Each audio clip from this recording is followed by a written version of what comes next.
I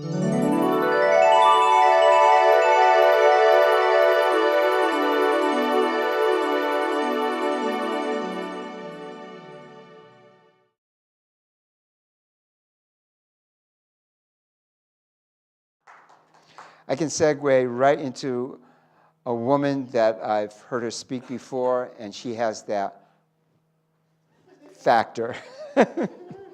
It's Durriya Syed. She's a recipient of the Sacramento Heroes Award for Humanitarian Services from the Red Cross and KCRA-3. She has served as president of the Interfaith Service Bureau, a religious coalition. She strongly believes in the practical compassion of spirituality in building human spirits. Durriya, the co-founder of the Women Interfaith Network, and Al-Razak, I don't know if I'm saying that correctly, Al-Razak Food Bank, has also been at Sutter Roseville Hospital chaplain, a volunteer for Habitat for Humanity in Guatemala, and is the recipient of the Salam Distinguished Award for her exceptional interfaith and community services. Whew. Please put your hands together and welcome Durriya Syed.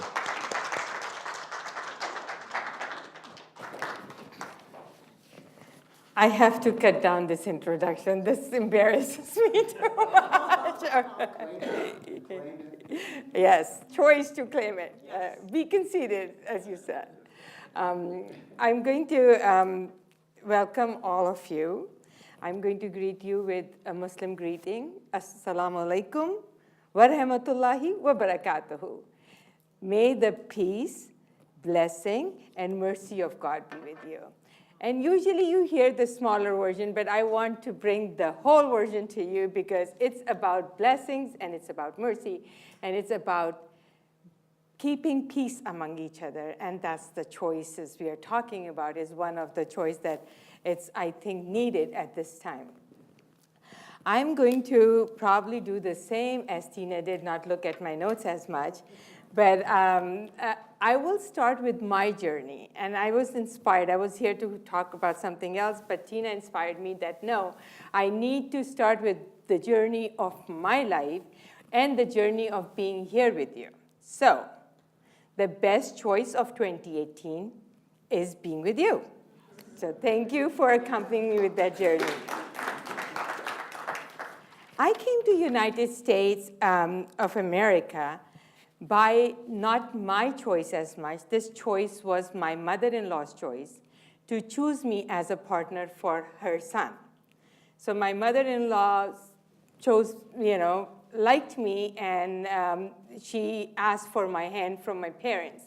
The only thing was that I did not know the whole process. How is it happening and stuff like that, because my mother-in-law saw me as a vocational school while I was learning how to sew, and she liked me, and we talked about things. I talked to my would-be mother-in-law about how she wants to have her daughter be admitted to the college, and we were talking about it, and I went to my mom, who was a professor at that college, and I asked her how she can help her. And that's how we met. I met my mother-in-law, who thought I will be a good person to be married to my husband that you heard. So he came along to our home one day, and I thought that they're there for a college admission, and I was like, and I also thought that because they were so similar they looked so much similar in age, I thought they were brother and sister. So when he left, my mom said to me that, oh, this guy has a proposal for you. Do you want to marry this person? Or my mom said, do you have somebody in mind? And I'm like, Mom, I did not know that I was allowed to have somebody in mind. And my mom is like, so what do you think? And I'm like, what do you think? And my mom is like, you know what? I think he's a good prospect. He has master's in engineering. He is going for MBA. And my mom is a degree person, okay? So, so check, check, check. My dad at that time was working in Saudi Arabia, so my mom calls my dad and said, hey, this is the proposal, and and my father-in-law is how the whole world looks like, how the painting is, how the trees are and stuff like that. So my first question, my dad was like, how does he look? And I love my parents, and they are unbiased when they are talking good about me. So, so, so my mom said, and at that time, color was a big thing. What color you are. Are you lighter skin, darker skin? And if you don't know, in Pakistan, there is a scale where it is this much lighter, this much darker. It goes like that. And that place that used to play more of a part when we were getting married, less of a part now when, you know, it's more like world kind of thing. All color is okay, maybe, you know, thing. So it was that time that, so my mom said to my dad on the phone, my mom said, and that's the time when you used to make a 3-minute phone call. So my mom had to say everything in 3 minutes. So my mom said to my dad, you know, color is similar to Durriya, you know, Durriya, but you know that the features that our kids have, nobody can come close to that. So I'm thinking, oh my goodness, did I not notice, you know? So that's what our first thing was. And my mom asked me, do you want to see a picture? And I said, no, Mom, I'm good with your choice. And that was the choice that my parents made, and her mom. And basically, whenever I look at my journey, I look at it with a different lens. So when I was writing the points at night, I was thinking, it was mother's choices. Dad just went along with that. It was her mom thinking I will be a good fit, and it was my mom saying that would be a good fit, and they were just bringing dads along. So, you know, so whenever somebody says Pakistani women don't make decisions, remember this story. And I come from a society where it's very hard, you know, for maybe the people in first world to imagine. Over here, marriage is seen more like a commitment, where you are going to be, there is a bachelor party over here where you can live your everything you want to before you get into this bigger commitment where it looks like it will be a huge thing. When I was raised, marriage was a key to freedom. You get married, you get so many clothes. You get married, you get lots of jewelry. You know what, whenever we will go to our parents and ask, can I do this, can I travel? And my mom and dad will be like, once you get married, you can do that. And when you are at that age, and we are at that time, small things brings you so much happiness. So just the fact that unmarried girls at that time were not allowed to wear saris, like, you know, this is shalwar kameez and saris, until they get married at that time. So just thinking of that I will get to wear sari was a big thing, big yes to say yes to the proposal. That was my journey, how I came to United States. I got married to my husband, and I was here. I was here in a very different world where there was a cultural shock because I was sheltered. I was never at a slumber party also. You know, my parents never allowed me to do that. So the first day I got married, I didn't see my husband still. And when we get married, we call it RC Masaf. There is a mirror that's placed between bride and groom at that time, and that's the first time they see each other. So when I exchanged my vows and whole part was done, I came on the stage. So I took my vows before I saw my husband. So that's one of the choice that I was okay with. So whenever we are making choices, we are always thinking that it's our choice. Yes, some of the choices are ours. Some of the choices are made by our relatives, and we get sucked into it. Some of the choices where we are at what time. So whenever our choice goes into the world, then it goes and collides with so many other choices of other people. And what comes out of that is the result of your choice. So to say that I made that choice and this happened, it's also the world made some choices with your choice, and then this happened. And that's my belief about choices. That what I am was my choice. I want to be. That was the choice I make is this is what I want to be. When people support me and when God allows me to go to that path, that's where I feel like, oh, my choice was honored. So I come from Muslim community, and in Muslim community, it's a firm belief. In Islam, it's a firm belief that human beings are ashraful makhluqat, which means that human beings are superior than other creatures. Superior in a sense that even angels are told what to do. And they do what they are told to do. There is an angel who does that. There is an angel. So in Islam, there are angels who are assigned tasks.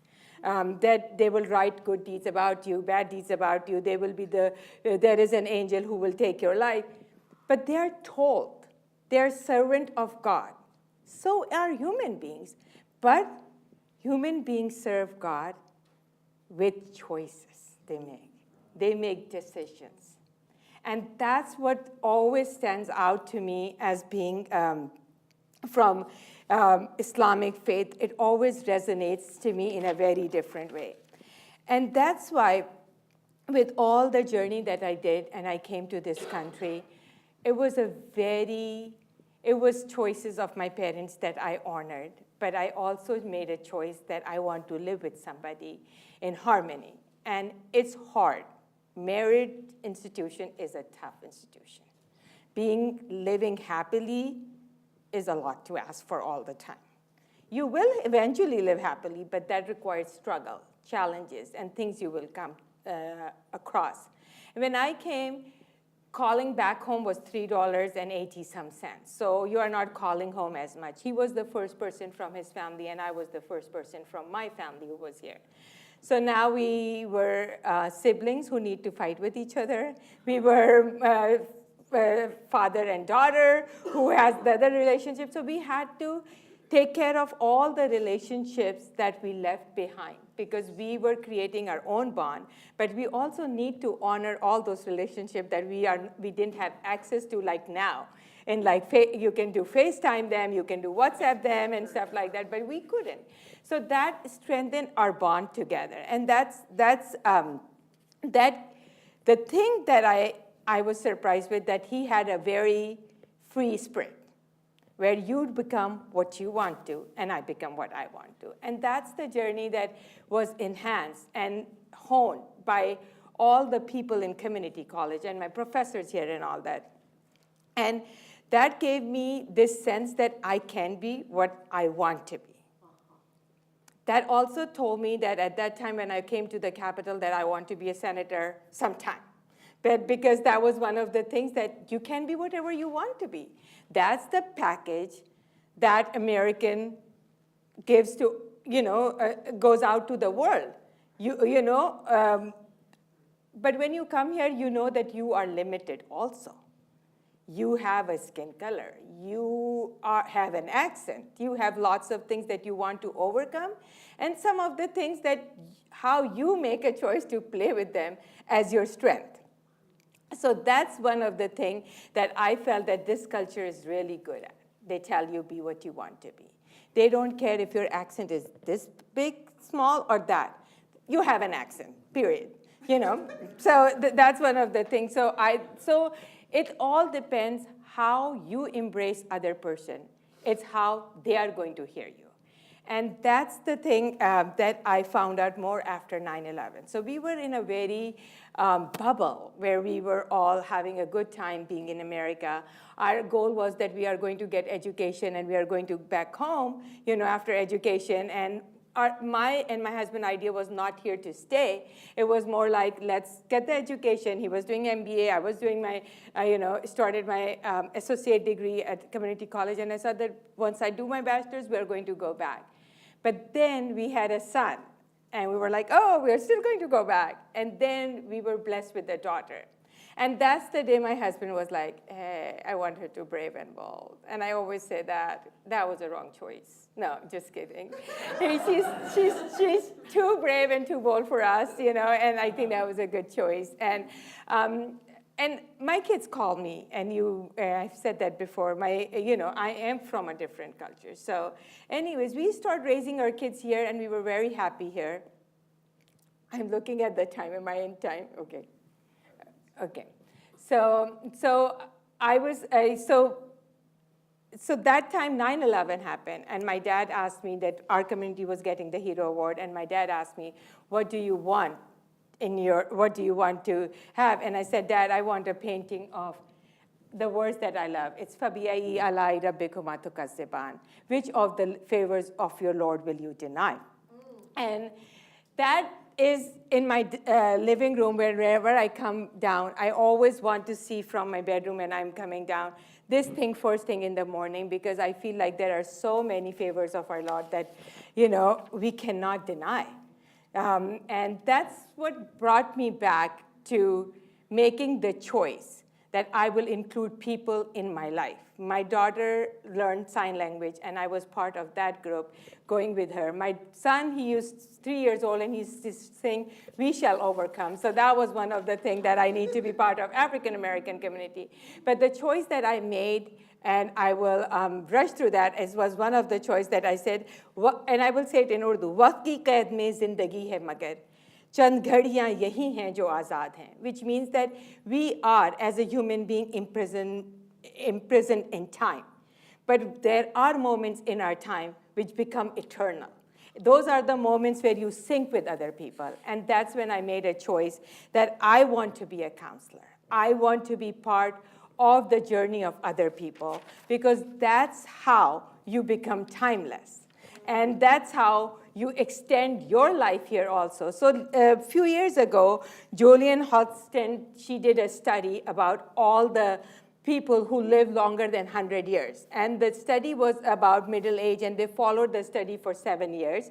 And the study concluded that there are lots of factors why people live longer, but 2 factors are your close relationship with your family, and my relationship with all my siblings and my mom and dad and everybody. And the second factor is your relationship with everyday people, who you ride in an elevator, who you talk to at the front desk, who you are working with.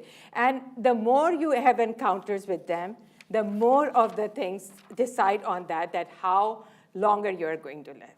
My choice is I want to live longer. I'm not in a hurry to die, okay? But I also want to live stronger, and I want my legacy somewhere here. And I will quote my mom's words on that. It's, "Hamari khak se kuch sar buland uthenge. Hamari khak se kuch sar buland uthenge. Bahut aziz hai humko shikastagi apni." From my dust, I want people to rise and fight for the mission that I have, because I love this victorious life and victorious departure from this life.